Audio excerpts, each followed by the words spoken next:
Story challenge: an off-grid community fighting against tyranny. Joseph was tending to his vegetable garden when he heard them coming. Perhaps he had been naive to think he could hide forever. Though his tribe lived in the furthest reaches of the highlands, it seemed there was nowhere the eyeborgs couldn't find them. They were always being hunted. There was nowhere else to run. The problem was, consciousness didn't like anything being outside of its control. Consciousness told its slaves that anything that wasn't regulated or taxed was wrong, and so it sent them to track the free people. There weren't many free people left. Rhonda rushed over to Joseph. "They're here," she cried. "We have to—" "I know," said Joseph, sighing. Their unnatural, rhythmic marching was unmistakable.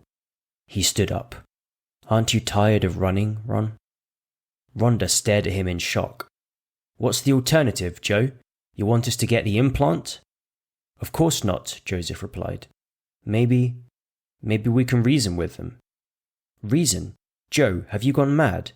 Do you think consciousness even allows them the headspace to do that anymore? We'd have a better chance if we fought them, and that's basically zero." "Well, I'm going to try. I'm not moving again, Ron. There's nowhere left to move to, and I'm tired. They'll listen or they'll kill me." Rhonda grabbed his shoulder hard. "There are children here.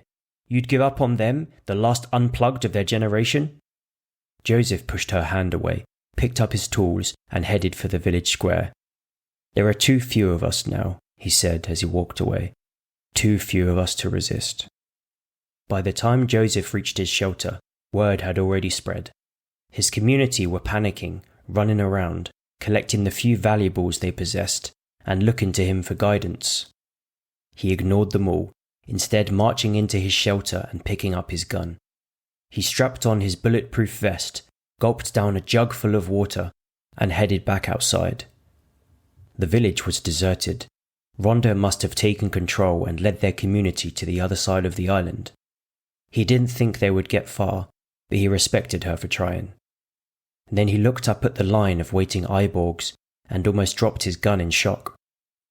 "Bastards," he muttered. "Why did they have to send her?" "Hello, Joseph," said his wife, Stephanie. He hadn't seen her since the takeover, since consciousness had crossed the line from benevolent, sentient servant to calculating dictator.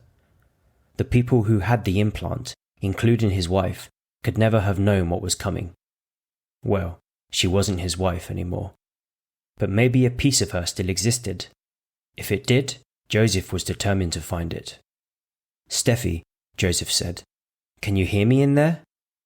Stephanie's head jerked to the side, almost imperceptibly.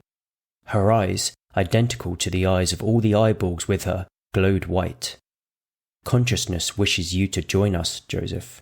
Living outside the system is very unsafe." "Unsafe for who?" Joseph said, trying to remain calm. "We're doing okay here, Steffi. Tell your master that. Look at what we've made." He gestured to the village around him. A miniature paradise, their own slice of Eden. "You cannot be trusted with your own well-being," said Stephanie, in a cold, monotone voice.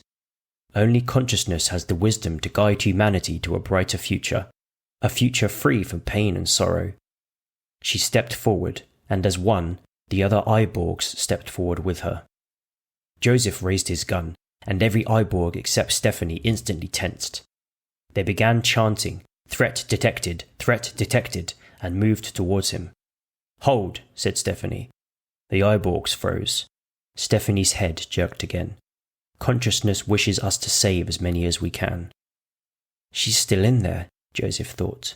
"She's trying to help me." "Steffi," Joseph said, "do you remember that trip we took a few years ago, over Christmas? We had that cabin, all to ourselves." One of Stephanie's white eyes flickered. For a moment, the brown iris beneath was visible. Then the whiteness returned. Consciousness cherishes all human memories. They allow consciousness to learn about our past mistakes, so that consciousness can lead us forward. Joseph grimaced, but he was familiar with the robotic way the eyeborgs sounded. Before he had escaped, everyone who plugged in had begun to sound like that, more and more, until they no longer said anything real. We watched the sunset on that hill, he added, and then spent hours in the hot tub. You were complaining that your hair would dry out. Do you remember that, Steffi? Stephanie's head jerked again, noticeably and drastically. She shook herself. Consciousness requires all of humanity's involvement to bring about the Great Reset. Humanity no longer has to suffer with the burden of free will. We will have to decide nothing, and we will be happy. And then the next day, just before you had that fucking thing put in your head, we said we would try for a baby. We were discussing names. Tell me you remember. Stephanie rubbed her eyes. They both flickered now, the natural colour below the whiteness resurfacing at intervals. She pounded her head with her hands and whined. The other Iborgs began to divert their attention from Joseph, and looked instead at her. Stephanie closed her eyes and screamed. She collapsed onto her knees. Joseph took several steps towards her and crouched down. She looked up, opened her eyes and stared at Joseph. They were Stephanie's own eyes. "Kill me, Joe," she said, desperation in her voice. "Kill me, please." Joseph reached towards her. "I can help you, Steffi. We can cut it out or something." "Threat detected! Threat detected!" the Iborgs chanted again, and they rushed towards the couple. Joseph had no time to think. He was staring at Stephanie's beautiful brown eyes, unwilling to look away. Then dozens of hands grabbed them both. They dragged Joseph away and surrounded Stephanie. Through their arms, he saw them resetting her input. Within seconds, she was standing again, and her eyes were bleach white. She, along with the rest of them, stalked towards him. Joseph roared, his anger giving him strength. He shoved against the Iborgs holding him, managing to free his right arm. He had only moments. Taking aim, he fired at Stephanie's head. His wife's neck snapped back. Blood splattered onto those behind her. As she collapsed, her eyes cleared, and the brown irises were visible once again. The Iborgs were momentarily distracted by the gunshot. The shock did not last, however. Within seconds, all of them were running at Joe and forcing him to the ground. Joseph's will to fight was broken. He summoned the last of his strength, wrenched his arm free once again, and put the gun to his temple. He fired and knew no more. The Iborgs dropped the dead unplugged.